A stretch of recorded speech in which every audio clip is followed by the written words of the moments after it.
Scanos Wagwego. The Ondadi Nigazo, Otahione Wagi shout that Ganyan Kyono ne Wakwenzadat. Very happy to be here. Architecture is actually one of my childhood loves, so I like hanging out with architects and getting to see the cool things architects are up to. I am very happy to be here today, particularly because it's really interesting for me to be so close to the river and to be talking to people about the history of this place, a key part of the history of this place.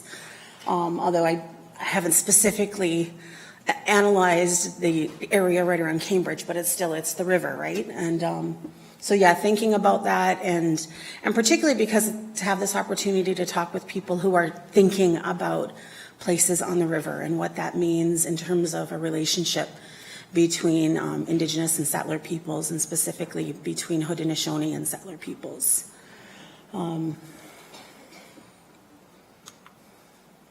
So the book that I finally published has been a long time coming. It was based on my PhD research that I defended in 2005. So it's been a while. Life happened, mainly in terms of me getting married and starting a family. So I like to say that we have a rather representative Haudenosaunee family. My husband is Oneida, and our children who we adopted are Senecas.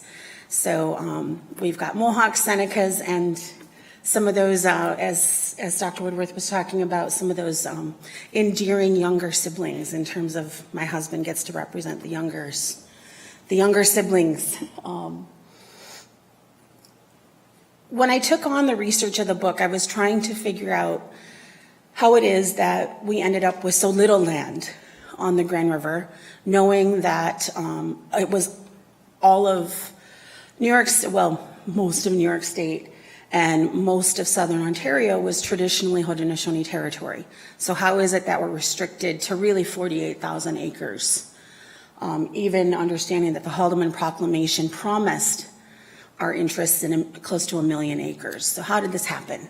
And I first started thinking about this when I was living in Buffalo, and I would drive home to go to Longhouse, and driving through that whole territory that I knew our ancestors had lived in, and wondering how it was that these beautiful mansions and fancy houses ended up in the midst of land that our ancestors had farmed, had hunted on. And yeah, so questions around dispossession and how did this happen? And particularly, my family doesn't have family land in the community anymore, not my particular line. So it was mainly because my dad made a bad deal with his sister back when he was young and stupid. But still, so I called myself a landless Mohawk. And at the time of doing this research, actually, I bought some land off a Delaware family in the community, which is a very long, complicated story about how we end up with Delaware people amongst us. Rick can talk about some of that a bit more in terms of his own family stuff. But yeah, and they're Delawares according to the band list, but they're really Mohawks in terms of tradition, right? Which also often happens. Anyway, long story short, I wanted to figure this stuff out, and I'm a bit of an archive geek. I like hanging out with architects, and I like archives.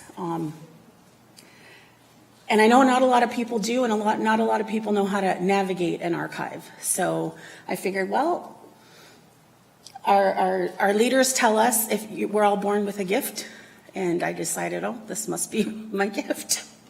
So I set off for the archives to try to sort through some of these things, right, and to try to figure out more to the story than what I had known at that point. But I also did that in the context of thinking about the stories that have been shared with me throughout my life, particularly in my adult life. I grew up in Michigan away from the community, so I had stuff from my dad who raised me, but I didn't have that wealth and that depth and the richness of the culture around me as a child.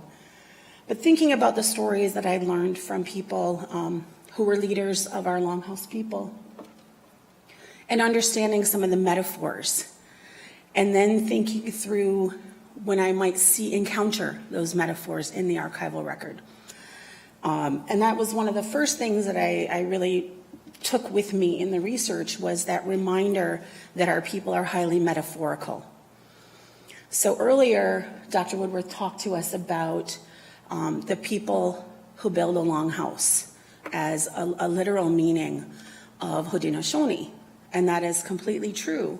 But there's actually another layer of metaphor there, because the longhouse, while it is a physical structure, it was a symbol of the peace that our people built together from a time of war. So yes, we are the people who build a longhouse, but we're also saying and talking about ourselves as the people who build peace, who create a home in which we all live together in peace, with lots of understanding about the fact that peace isn't something that just happens, and it isn't something that just maintains, that it's something that takes constant work and effort. And those reminders, and really, so another piece of thinking that I used when I approached this research was that reminder that while we are metaphorical, we're also very practical. And so our ancestors, the reason that we're here, when we think about the onslaught of the invasion that happened in North America, with people who were seeking refuge from their own places in Europe primarily, many of those peoples didn't survive. Many of those indigenous peoples didn't make it through. Those of us who did were lucky for sure, but also in many cases it's because we had systems in place, not because we necessarily anticipated what was coming. I would suggest that it's really because we had done a lot of crap to ourselves, and as a result had been forced to come up with mechanisms to survive in terms of responding to the violence we inflicted on each other. And in many ways, that's what the Great Law is about the system that helps us to navigate the tensions that exist between human beings, that arise within families, between families, within communities, and between communities. And I think because of that, we had an extra layer of defense that maybe other communities who hadn't endured that internal violence didn't have in the same way. It also really helped having corn, I'll tell you that. Because when you think about it, this came up yesterday in a meeting I was at. The power of our white corn in terms of its nutritional value is insane. We talk about superfoods these days, and everybody's all about chia seeds and quinoa. I like quinoa myself, but we have our own superfoods that are indigenous to this place. That combination of white corn and beans makes a phenomenal protein out of just plants, and that gives you a lot of strength that you don't have to hunt. You can choose to hunt, but you don't have to hunt in order to be able to sustain yourself in a very healthy way. And also the ability to produce large amounts of food without a whole lot of labor. Not to say, I'm telling you, my dad always made us garden and it's a lot of work, but in comparison, we're not, traveling days to go hunt moose and then having to deal with the carting back and the processing of all that, right? That's pretty labor intensive.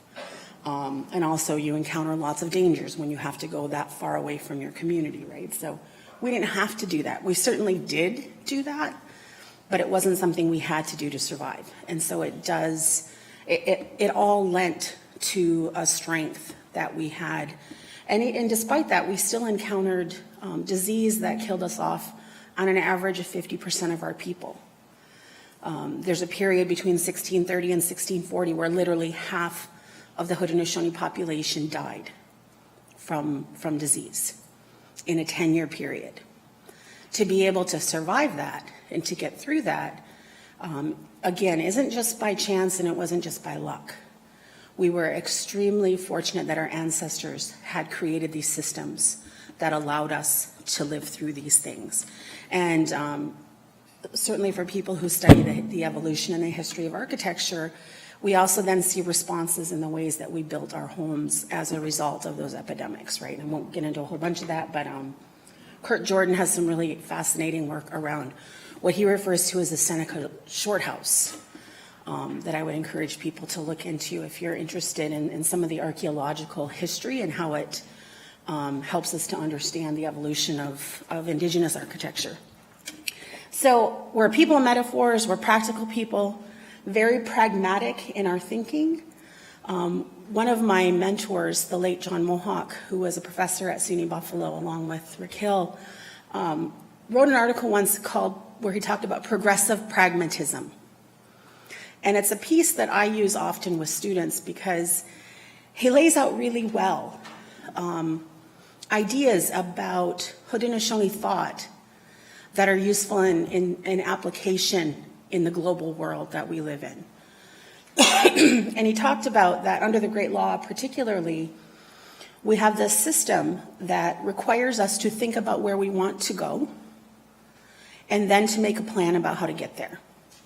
And again, that lends to very practical thinking and also to a concept of planning that, again, I think a lot of outside people don't expect to see in an Indigenous society, but that actually does exist in many societies, but I'm just speaking specifically to some of the Haudenosaunee thought and philosophy here.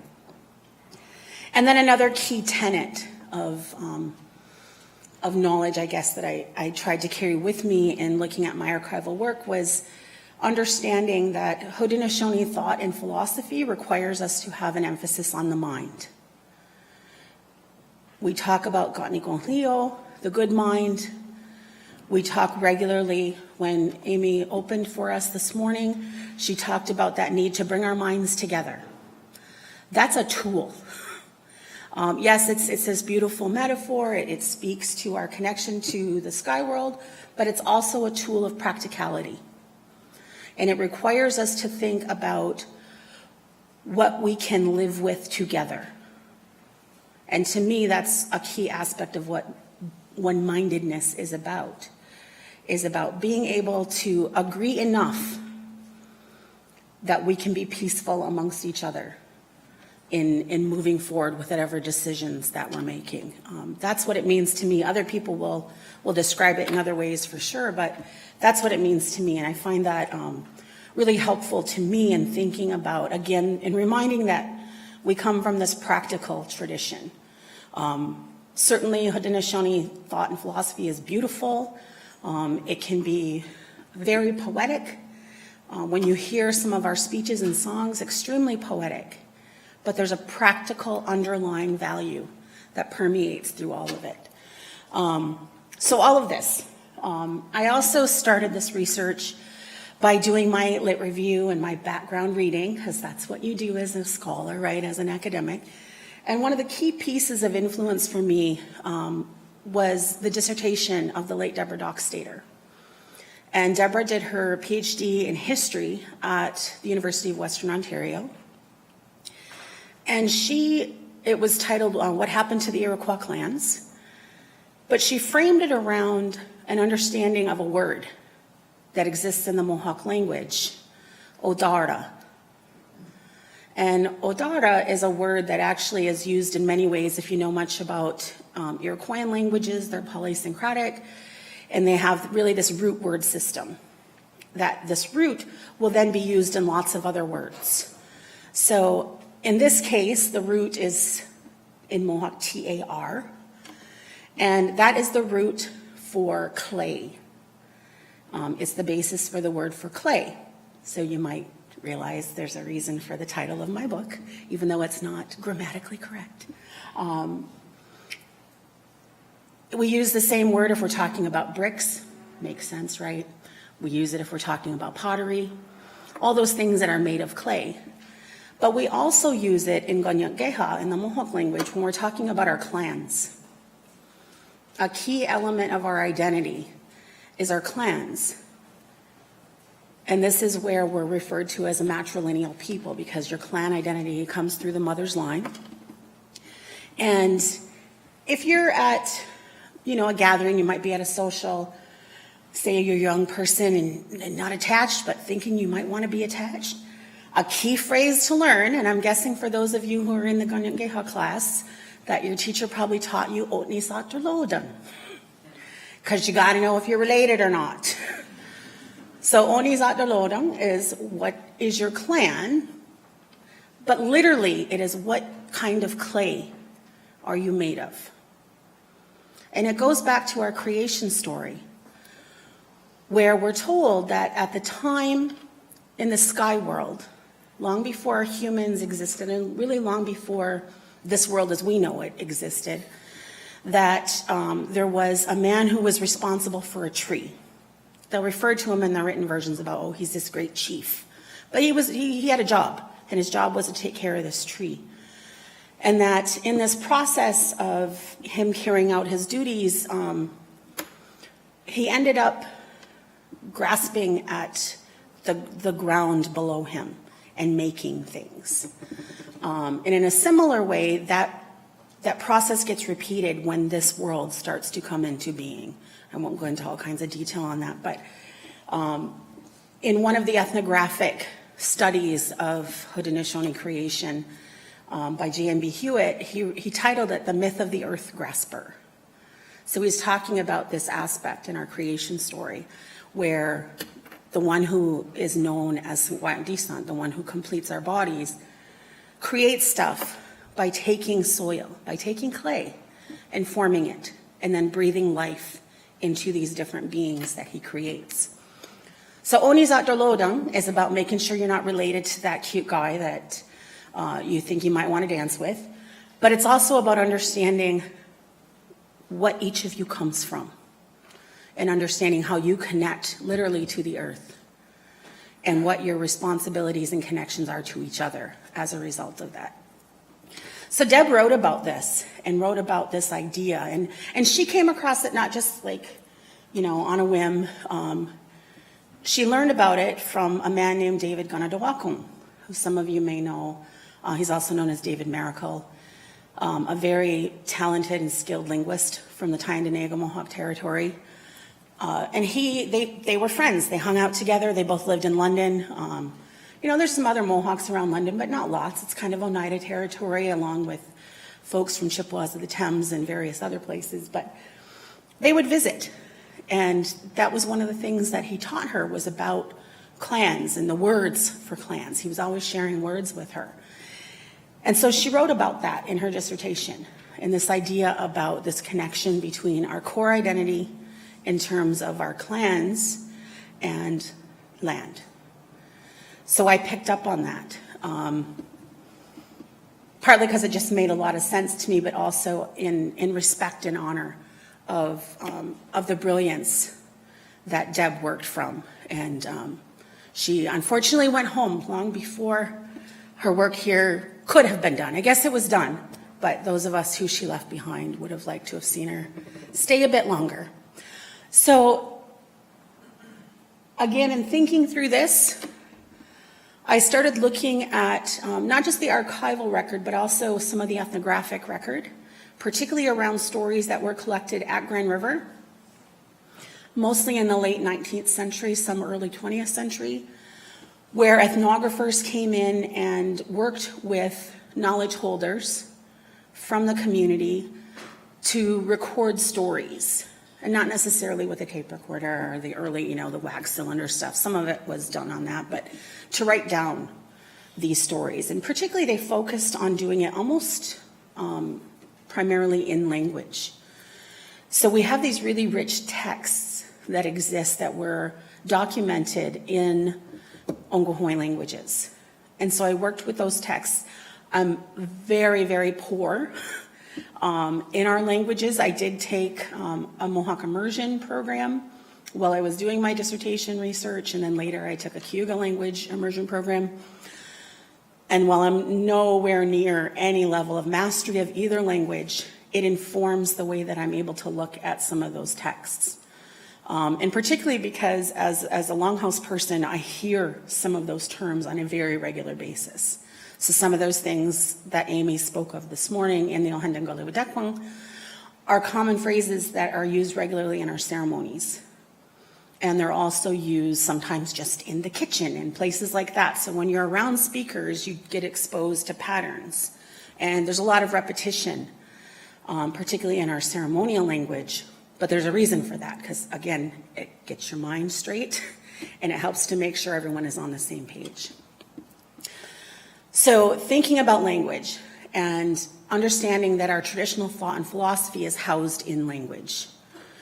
These were key tenets that I used to frame my research. And then also in sort of embodying that was an understanding that our cultural histories are necessary to understand our contemporary histories. And particularly this comes up at times, say, when, I'll give you an example, and I think it's 1893, the Caledonia Dam breaks. I don't know who's been to Caledonia? It had some recent bad press, probably warranted. But there's a long relationship, right, between the community of Caledonia and the community of Six Nations. And one of the early tensions in that relationship was this dam that was built there. And there's actually records where our leaders were talking about problems with things like malaria because of the backing up of the water, because they're changing the natural course of the river, right? So when the dam breaks, our leaders are talking about, don't rebuild it. We told you we didn't want it when you built it. Don't rebuild it. And don't rebuild it for this, and this. But when they started those talks, they started actually all the way back in talking about the Tura Wampum. So, an understanding that when we talk about the Tura Wampum, we're not just talking about an event in 1613. We're talking about a consciousness of our ancestors that was held from long before 1613 that gets written into this document that you see in front of us. That's, 405 years old now. But it's not thinking that's only 400 years old. It's thinking that's much, much older than that. Because we never really came up with anything brand new. We always looked back on what we'll call our original instructions as the basis for informing the decisions we would be making at any given time. And that is the approach we're supposed to continue with to the present day. So I framed this work within the epic narratives, or what I'm referring to as the epic narratives of creation, our four ceremonies, the Great Law, and Gaihuyo. And I do want to point out that I don't actually go into depth with discussion of ceremony at any point in my work, because I don't feel that it's neither necessary nor appropriate. But there are stories that go along with it that are very helpful in understanding what is Haudenosaunee thought and philosophy. Now, another thing that Amy talked about this morning was a recognition and a thanks to the earth, who we refer to as Yetinista. She's our mother. And that's not just a pretty metaphor. It doesn't just make a nice t-shirt slogan. It is something that we literally believe, and it comes again from our creation story, where we understand that the first human born on this earth, that when she died, her body was returned, was put in this earth, even though technically she wasn't originally of this place. She's conceived in the sky world and carried here by her pregnant mother to what becomes Turtle Island. But when she died, her body was interred in the earth. And many people, when they're telling the creation story, will talk about corn, beans, and squash being planted on her grave.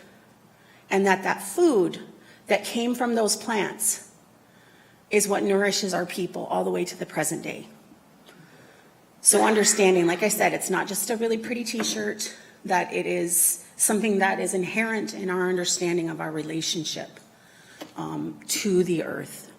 And even Ohunja, it's not just earth. Ohunja is talking about what it is that sustains our life. If we talk about that we're hungry, for example, that we need food, and there's a difference between wanting it and needing it. If you need food, de wagata huntjoni. And that hunt is the same root that you see in the root word for earth. So it's that we are in need of it to live. So when we talk about the earth, we're talking about our original mother. She is the one who gave birth to the one who created everything else. And the fact that we need what she provides for us in order to live. So as I mentioned before, identity is a really key important thing for us. It's how we understand how we connect to each other, how we're responsible to each other, and what specific responsibilities we may have inherited as a result of our identity. And so this comes from our names, our clans, our nations, and the Confederacy as a whole. Obviously, a key element, and again, we're reminded of this right from the beginning this morning, is thankfulness. And in fact, what we're told in the creation story is that the one who made us, when he left this world to go back to the world of his grandmother, that he told humans that they had everything they needed here to live a good life, to live well, and that their only responsibilities were to be thankful and to be respectful of life. And often they'll also talk about enjoying it. That there is certainly this element of a responsibility to, in truly expressing appreciation. Happiness is a component of that expression of appreciation. Now, within that is certainly a sense of an obligation to make sure that what exists here exists for those who are not yet born. So a phrase that's translated from the language, they'll talk about the faces coming, or the faces that are yet in the ground. It's those generations that haven't been born yet, and that we have an obligation to all of those generations in the decisions that we make. So that's a base tenet of conservation. That's how I translate that. This is an image that was created, I believe, by the New York State Curriculum Project. Is that right, Rick? No. Oh, okay. It connects to David Cusick's creation story as well, right? Okay. I got the image from Rick. It's one I use a lot in curriculum projects in New York State primarily, but it is a retelling of creation, but in a visual way. So the bulk of my book actually looks at what happens after the American Revolution on the Grand River lands. And I'm not going to go into a whole lot of detail about that because my understanding is that the work at hand is thinking about how this information can help inform people who are planning stuff, right? And particularly thinking about structures that might be useful and relevant. But as I said, the bulk of the book is really on this stuff, and that move from the hunting ground, or from our home territories, our homelands, into our hunting grounds territories. So when the Haudenosaunee came to the Grand River lands in the 1780s, for many of us it would have been the first time we had seen the Grand River, but it was not the first time that our ancestors had been here. Particularly with an understanding that those of the neutral people who survived wars and epidemics of the 17th century, many of them fled and took refuge amongst our western communities of the Senecas and the Cayugas. And for some reason, most people say that it was primarily amongst the Cayugas. I'm sure there's reasons for that, but I'm not familiar with a lot of the stories around that. I know definitely a few Cayuga families that are of neutral ancestry. What they talk about in both the oral and written records of this time is that those refugees of the Haudenosaunee who had been living primarily around the outskirts of Fort Niagara and the latter stages of the American Revolutionary War, because they'd been burned out of their homes by General Sullivan. Those refugees, when they moved to the Grand River, took it upon themselves to reestablish our Confederacy structures in what had been our hunting grounds previously. And so they reestablished their families, their clans, the nations, and the Confederacy. In fact, the late Norm Jacobs, who did a lot of work actually in this area around environmental protection, his grandfather had explained to him that it was actually the first thing that they did was to actually fill the vacancies in the leadership roles when they resettled along the Grand River. Because many of the families had opted, where part of the family went back to their homeland communities. And that, so they might have had a clan mother or a chief title that where half the family went back to Onondaga, but half the family came to Grand River. And because they needed leadership for that family in Grand River, they then set about filling those vacancies. So this is a map that some of you may have some familiarity with. It was made in 1828 by the Reverend Luger. There's a really beautiful book called The Valley of the Six Nations, written by Charles Johnston, published in 1964, I think, and it actually features a color inset of this map in the book. It's like this really special fold-out thing, which I'm sure was super expensive to print.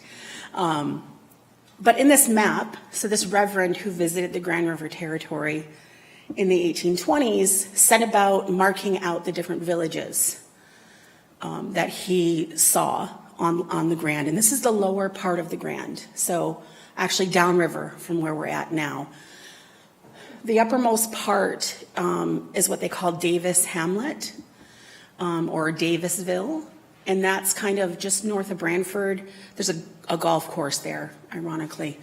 And so that's an archaeological site has been made there where they've looked at what they call this Davisville or Davis's Hamlet, where they've marked out cornfields and things. And it's interesting because it matches quite tightly with what Luger documented in his map.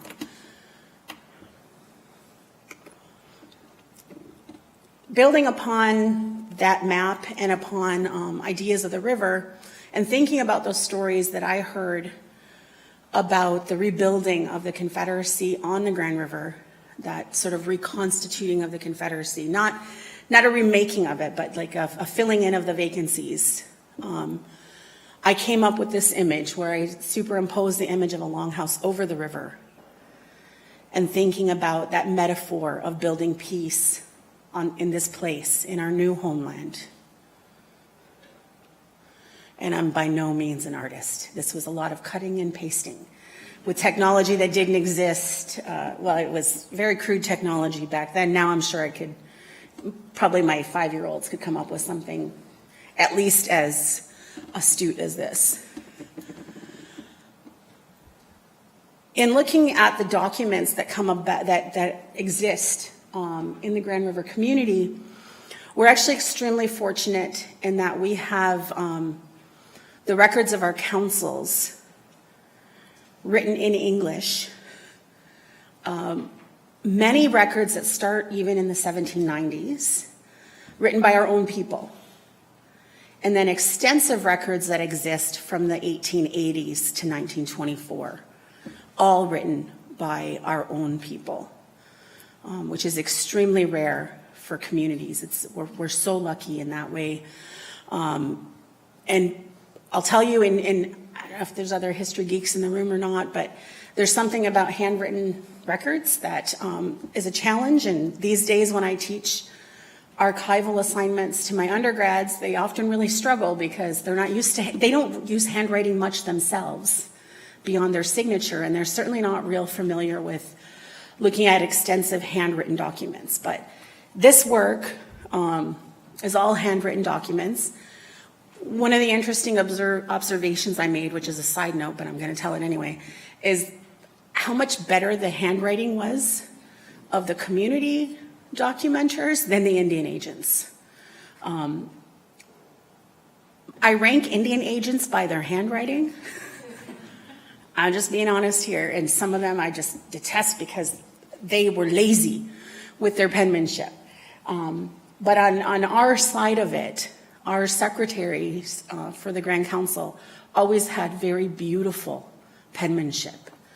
I'm sure in some way it's a product of colonization and other things, but they took it serious. They had a job and they took it serious. And by all means, my favorite documenter of this area is a man named Josiah Hill.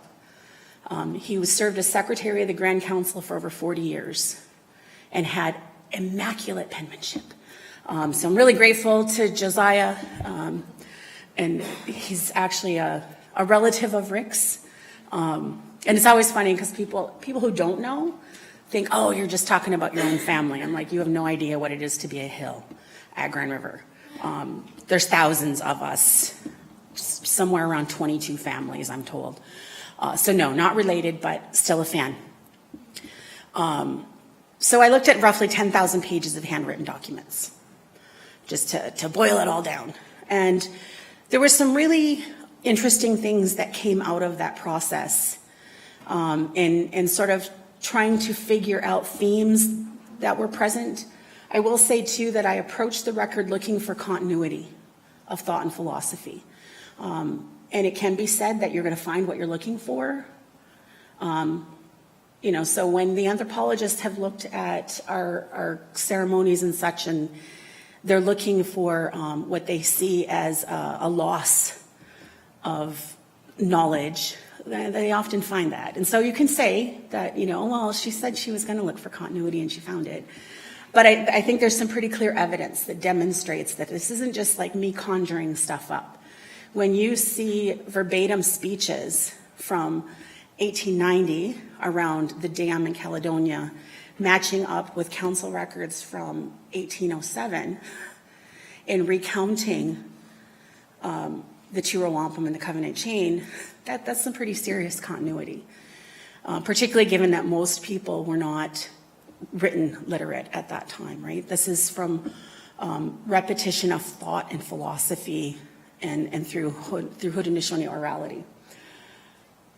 So some of the concepts that arose in the documents that come out of this period, and particularly around what I boiled down as the creation of land policies at Grand River. Our territory gets consolidated several times over. Like I said, we went from about 950,000 acres down to technically 55,000 acres in 1847. But literally, like within a few weeks, the Mississaugas are knocking on our door saying, we don't have any place to live, can we stay overnight? People at home will often say they haven't woken up yet.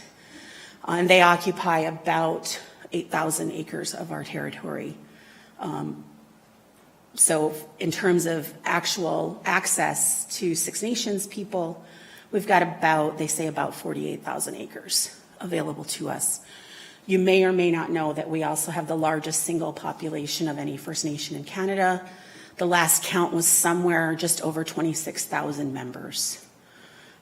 We are exploding at the seams, literally and figuratively. So in this period of condensed territory, our leadership was forced to come up with policies to help us maintain the peace amongst ourselves. And they did this through the creation of land regulation policies. They came up with, and I'm sure they were borrowing in many cases, ideas around national property. In other words, property that belongs to all of the people. And there's things like Ganyonge Park that they note as being a national park. And that's land around the Ganyonge Church down on Sour Springs Road, second line. They also end up having to do a lot of work around membership and its connection to what would be land rights. And this is in response to the imposition of external manipulation of who has a right to be a member of the community at Six Nations. So, namely the Indian Act, an imposition from the Indian Department. Also, how to navigate issues of divorce, where couples split, and navigating this idea of property in that context. And then also, ultimately, what I discern from it is that they came up with policies of responsibility. So it's a codification of our traditional values. Boiling it down very simply, parents had a responsibility to provide for their children. Adult children have a responsibility to take care of their parents. And from that, we can see that what might be determined as someone's birthright then becomes a birth responsibility once you're of age and able to provide. And that spouses who maintain their marriage vows are to be provided for upon the death of their other spouse. And that landowners also had a responsibility to protect their property and the resources of it. You couldn't just squander a bush on your property if you wanted to. There was actually regulations about the taking of timber on your own land. And again, it was based upon this idea of a responsibility of conservation to make sure that those coming had something. Here's actually the interior of that council house that Bill shared with us earlier. And then also a photo of the late Discahe, Levi General, who traveled to Europe to advocate for the rights of the Grand River Haudenosaunee as the Canadian government started to really impose their policies around governance in our community. Now, it's not so much in the book, but it's something that I think about a lot in terms of what does all of this tell us about how it is that we can live now and how we should be living now. Again, knowing that we're down to, even if we just divided it up straight up, less than 2 acres per person. And many of those people alive now will have children eventually, so what will be left for them? What are our responsibilities and how do we navigate this extremely small territory in thinking about our obligation to future generations? And I don't have answers to that. It's the things that I think all of us who are Grand River Haudenosaunee people have an obligation to think about and to consider when we're making decisions for ourselves and for our families. We also are in a time where we're dealing with repurchased lands, either where there's been technically, I think, one settlement where we've had the opportunity to repurchase lands in the community, who has rights to that land, and that's some of the stuff that plays out on a daily basis around the outer edges of the community. Also thinking about things like Six Nations Natural Gas, which is a limited partnership business in the community, designed and set up to be owned by the people of the community, wherein we get a really good rate on natural gas. We have natural gas wells in the community, and that was kind of the source originally for the company, but we also now these days ship in a lot of natural gas because our use far exceeds production. And currently we offer that at the same rate to businesses as to homes. And so questions about that, particularly in thinking about the fact that we have one of the largest businesses in the country, if we're in a Canadian sense, really it's one of the largest tobacco manufacturers in the world, and they get really cheap natural gas. If they were located in Cambridge, they wouldn't get a break, the same break that homeowners get, right? And there's a reason for that. They are a profit-generating entity. As such, should they not be paying a higher rate? Obviously, I have an opinion on that. Not everyone might agree, but in thinking about our resources, right, and how we use those resources and at what cost to the future generations. And along with that, of course, business regulation, and that's been a very hot, testy topic in the community for a while. Also the very practical application of things like matrimonial real property law created by the Canadian government and imposed on First Nations communities. Understanding what this means, particularly in the context of what our own values are. And about, again, thinking about our future generations, and that if property is allowed to be dispersed to non-community members who have no obligation to future generations, or who may have no obligation to future generations, and certainly are not held to Grand River sense of obligations because they're inheriting these rights through Canadian law that's outside of the community. Thinking about the very real population boom that's created as a result of Canadian legislation, and thinking through the fact that these are our relatives, and then understanding the constraints that we live with as a result of previous legislation and imposition of other people's ideas about who is and who isn't a member of Six Nations of the Grand River, and balancing all of this within the concept of responsibilities and rights. So, a heavy burden to carry, but one that we have an obligation and also an opportunity to do something with. So this is just a picture I took a few years ago where obviously symbols of development along with cheap cigarettes in the background. I think actually this picture might be from the smoke shop just down from Guyana Say as well. I can't remember where I took it. But yeah, if you visited Guyana Say or visited the community, you certainly know the road to get there involves a whole lot of smoke shops and occasionally a bulldozer or a backhoe. Of course, my primary obligation or responsibility is to the generations who will come after me. So these are my kids. We're actually in Hawaii when we took this photo, which also speaks to something about Indigenous mobility and responsibilities when we're in other people's territories. But yeah, like I have an obligation to make sure that they and their children have something that will sustain them. And then I end with a picture of a cornfield and a corn plant. So the cornfield is actually a field that we planted outside of Onondaga Longhouse a few years back of white corn. We had to learn a lot.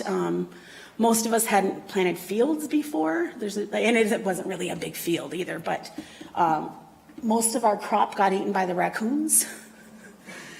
And that's when one of the old guys was like, well, you got to plant enough for the animals too. Oh, yeah. And usually in your own garden, like you've already kind of thought of that, but haven't thought of it because, you know, it's just whatever your parents might have told you. But, so yeah, we had some learning to do there. But again, that connection of maintaining our responsibilities and maintaining those activities of our ancestors that sustained us. And ultimately, that's something that's been driven home to me is that who are we if we don't do some of those key things that our ancestors did that recounted how it is we came into being? So thinking about corn and our connection all the way to the sky world. It's not just a pretty metaphor and it's not just a tasty metaphor.